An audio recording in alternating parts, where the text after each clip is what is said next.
Lijepi pozdrav svima. Evo onog obećanog videa kao odgovor na pitanje jedne pratiteljice s kojim se poslije jako puno vas poistovjetilo i bili smo otvorili cijelu jednu malu Pandorinu kutiju na ovu temu kada smo se dotakli tog pitanja.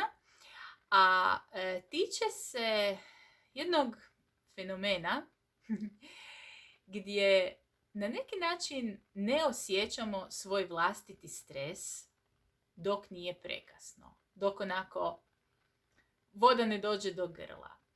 Dakle, pitanje te pratiteljice je bilo zašto joj se događa da u generalnom životu ne bi sad za sebe ona rekla da je pod stresom. Dakle, taj način na koji živi život ona ne bi okarakterizirala kao posebno stresan, a onda odjednom i nijotkud se krene javljati anksioznost, problemi sa zdravljem, odjednom onako, kao onako onaj osjećaj dok ne puknem. Ovo je izuzetno važna tema i nadam se da ću vam uspjeti malo približiti, pojasniti što se tu zapravo događa kako biste bolje razumjeli ovaj fenomen kad se možda i vi u njemu zateknete. Dakle, zašto većina nas u nekakvom svakodnevnom životu zapravo ne bi sebe okarakterizirala kao osobu pod stresom ili osobu pod velikim stresom ili osobu koja ima problem sa stresom? Iako znamo da zapravo ne funkcioniramo onako kako bismo željeli. Vrlo često čak znam čuti, a i sama sam izgovarala te rečenice nekad, kao pa nije to sad ne znam kakav stres, to je život. Onako, život je stresan, ali to je jedan običan život, kao što da ja sad radim problem od toga da imam previše obaveza, da su odnosi s ljudima takvi kakvi jesu, da je situacija u državi takva kakva je, da djeca traže ono što traže. Dakle, što sad da ja tu glumim ili tražim nekakav problem, radim dramu od jednog običnog života? Dakle, zašto se nama događa da mi u stvari kao da nekako smo odvojeni od tog svog stresa? Kao da zapravo ne osjećamo u biti taj svoj stres dok ne postane prekasno. Radi se o tome da se mi zapravo odvojimo na neki način od tog osjećaja stresa, maltene kao nekakav zaštitni mehanizam koji se javlja iz više razloga, ali neki najčešći bi se mogli svrstati u nekoliko kategorija. Prvo je vezanost tog priznanja da smo u stresu, pod stresom, da ne znamo nositi svoj stres. Dakle, sram. I to sram prvenstveno nekako prema sebi. Kao da se sramimo svoje vlastite nesposobnosti da u biti hendlamo normalan život. Jer taj normalan život je za nas stresan. A kao ljudi žive tako i puno gore, pa ne rade od toga problem, pa onda koji je vrag sa mnom da ja ne mogu funkcionirati u nečemu što je normalan život. Dakle, podiže se taj jedan unutarnji osjećaj da ako priznamo sami sebi da smo pod stresom i da ne znamo upravljati svojim stresom, da to nekako znači da kao nismo dorasli životu, da smo neuspjeh u samom životu kao takvom. Drugi dio tog istog problema je sram prema drugima, prema van. Dakle, reći otvoreno da ne znam hendlati svoj stres. Probajte vidjeti za sebe, što vam se javlja pri pomisli da nekome javno kažete, znaš šta, ja jednostavno ne znam nositi taj svoj stres. Probajte vidjeti s koliko ugode i koliko samopouzdano biste to mogli nekome izgovoriti, a koliko biste imali potrebu se sakrit, opravdat. Dakle, taj sram koji osjećamo se u biti nadovezuje na ovaj prvi dio srama, Samo što ovdje nekako vezujemo ga za druge ljude. Čini nam se da svi drugi ljudi bolje hendlaju taj stres nego mi. Bojimo se kakvi ćemo ispasti u očima tih drugih ljudi, kao nekakvi slabići, osjetljivci, mimoze, opet nedorasli kao običnom životu. Što sad ti hoćeš? Pa to je život. I treći dio koji valja imati na umu na ovu temu je nešto što se zove zapravo čista biološka, kemijska adaptacija našeg organizma na stres. Dakle, mi svi jednostavno živimo u kroničnom stresu. Nemam sad vremena tumačiti kako i zašto, ali svi iskustveno znamo da na ovaj ili onaj način zapravo je jako puno tog stresa oko nas i u nama. I iz perspektive našeg organizma, našeg živčanog sustava, on je jednostavno naviknut na određenu dozu tih hormona stresa koji djeluju zapravo kao nekakva droga, ako ćemo gledati na tom kemijskom nivou. Dakle, određeni nivo stresa je njemu do te mjere standard da se on jednostavno adaptirao, normalizirao je to da bi funkcionirao, da bi preživio. I onda se događa to da mi zaista fizički svoj stres ne osjećamo kao stres, iako zapravo nismo dobro i na nekom nivou to znamo, nego tek kad kap prelije čašu, mi uopće registriramo da smo zapravo pod stresom, da ne vodimo računa o sebi i da nam je promaklo ta naša dobrobit. To je što se tiče nekakvih razloga koji mogu voditi do toga zašto mi nismo pod stresom dok odjednom onda jesmo. I to nam govori o tome zašto se ispostavio mindfulness kao ključ za upravljanje stresom. Dakle, mindfulness nas čini jednostavno pojačano svjesnima samih sebe. Mi kada vježbamo mindfulness, kada vježbamo meditaciju, mi jednostavno postajemo intenzivnije svjesni samih sebe. Intenzivnije osjećamo senzacije u svom tijelu. Ako ste ikad probali sjesti u meditaciju, onda znate da ste u prvih nekoliko minuta meditacije odjednom vidjeli koliko se teško koncentrirati, koliko vam je raspršen. To vam je samo pokazatelj koliko vam je inače raspršen, ali tek u meditaciji ste dobili mogućnost da to spoznate, da to primijetite, jer u svakodnevnom životu ne možete.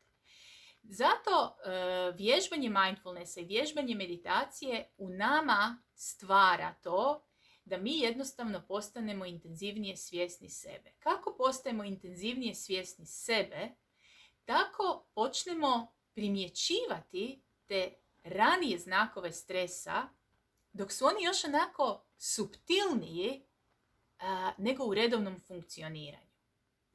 To je jedna stvar. Druga stvar, postanemo puno svjesniji što su sve stvari koje okidaju, da djeluju kao okidači za naš stres. Koji ljudi, koje situacije, koje teme, koje naše navike. Dakle, u tom svakodnevnom funkcioniranju, gdje često puta za puno toga ne idemo, mi kada krenemo intenzivno meditirati i vježbati mindfulness, mi stječemo svjesnost o tome, ovo mi zapravo stvara stres.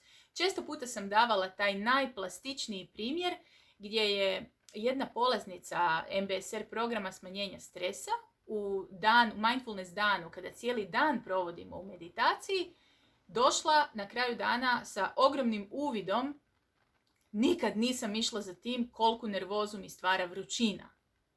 Dakle, nikad nisam išla za tim koliko volim kad je u prostoriji hladno, prozračno, onako, i kako u stvari je toplina prostorije ono što u meni stvara nervozu. Dakle, ona tek kad je sjedila nekoliko sati, vježbala, biti sa sobom, biti u kontaktu sa tom nelagodom koja se podiže u njoj i tako dalje, ona je imala tu mogućnost, bog te, to je to. Dakle, to je jedan mali plastični primjer kako to sve skupa radi. Dakle, mi kad smo intenzivno u mindfulness praksi, konkretno na ovu temu, ono što opipljivo dobijemo to da bolje poznajemo svoje okidače stresa, bolje poznajemo svoje vlastite reakcije na stres i bolje primjećujemo te suptilne rane znakove stresa i ono najvažnije od svega, znamo se vratiti. Dakle, neovisno o tome da li smo se zatekli u nekakvim ranim znakovima stresa ili smo se dozvali tek kada nas je potpuno izbacilo iz tračnica, mi u svakom tom trenutku, kad to primijetimo, točno znamo svoj put natrag u svoj centar. Imamo alate za to, znamo kako ih primijeniti i znamo jednostavno kako se vrlo brzo zapravo vratiti. Ovdje bih, čisto samo kao potkrijepu ovim mojim primjerima, ovome o čemu pričam, želim reći da primjerice u MBSR tečaju smanjenja stresa koji je vrlo intenzivan program. Dakle, tamo vježbate mindfulness meditaciju 45 minuta svaki dan, najmanje. I jako postepeno se gradi taj vaš kapacitet za upoznavanje vlastitog stresa i tako dalje. Recimo, u 4. tjednu, to je tjedan kada počinjemo otpakiravati temu stresa, cijeli 4. tjedan mi jedino što radimo je bavimo se upoznavanju vlastitih okidača stresa i vlastitih načina kako reagiramo u stresu. Dakle, bez da ih uopće rješavamo. Cijeli jedan tjedan je posvećen samo tome da mi jako dobro upoznamo tog neprijatelja. Jer tek kad ga jako dobro poznajemo, mi onda imamo oko njega manevarski prostor. Tako evo, čisto da znate koliko je zapravo presudno za uspješno upravljanje stresom upravo ta vještina prepoznavanja svog stresa u različitim njegovim fazama i znati kako se prema njemu ophoditi ovisno o tome u kojoj fazi ga zateknemo. A to je ono što dobijemo vježbanjem mindfulness meditacije. To je ono što dobijemo tim kontaktom sa sobom kojeg intenzivno vježbamo. Recimo tada u treningu, u edukaciji, ali i inače ako znači u svom životu razvijamo mindfulness praksu, meditiramo, to je između ostalog ono što mi gradimo. Ovdje bih još spomenula jedan mali detalj, a to je fenomen samo da. Dakle, mi ako živimo u stresu, uhvatit ćemo se često puta u tim samo da momentima.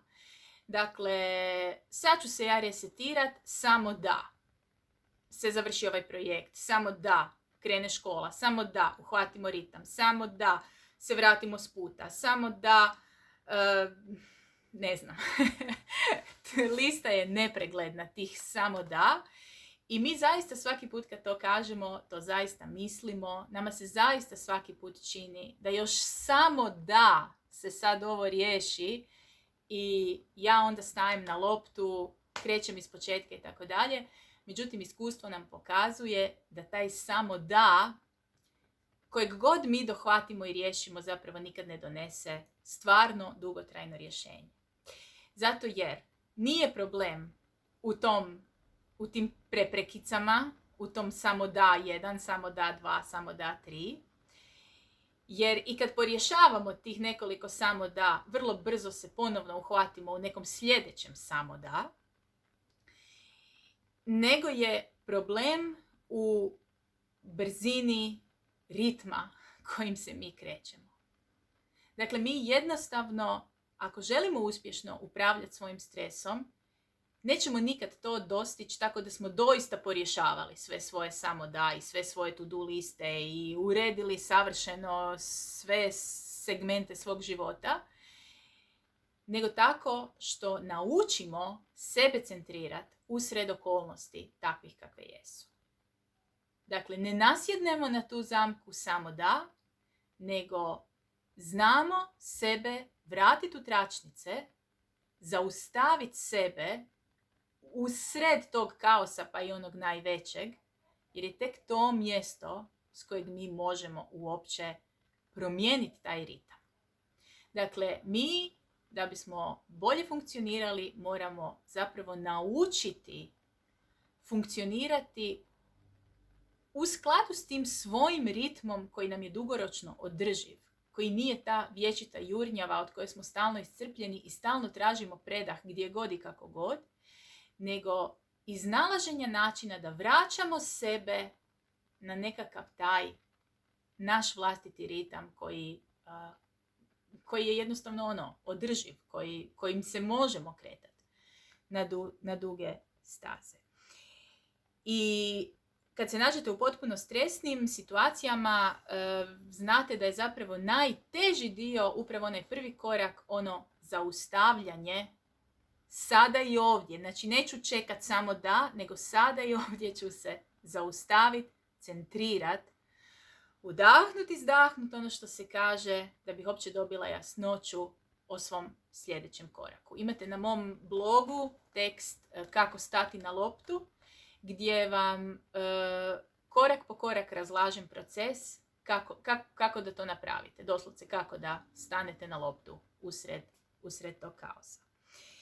I da zaključim, dakle, ta brzina kretanja kroz život, to nalaženje vlastitog centra, neovisno o tome što se događa, to prepoznavanje različitih znakova svog stresa je zapravo način na koji mi nosimo svoj stres. Tako se uspješno upravlja stresom. I to nikad ne izgleda linearno, u smislu sad ću ja uvijek na prvi znak stresa znat šta treba, pa onda mi se neće desiti onaj gori.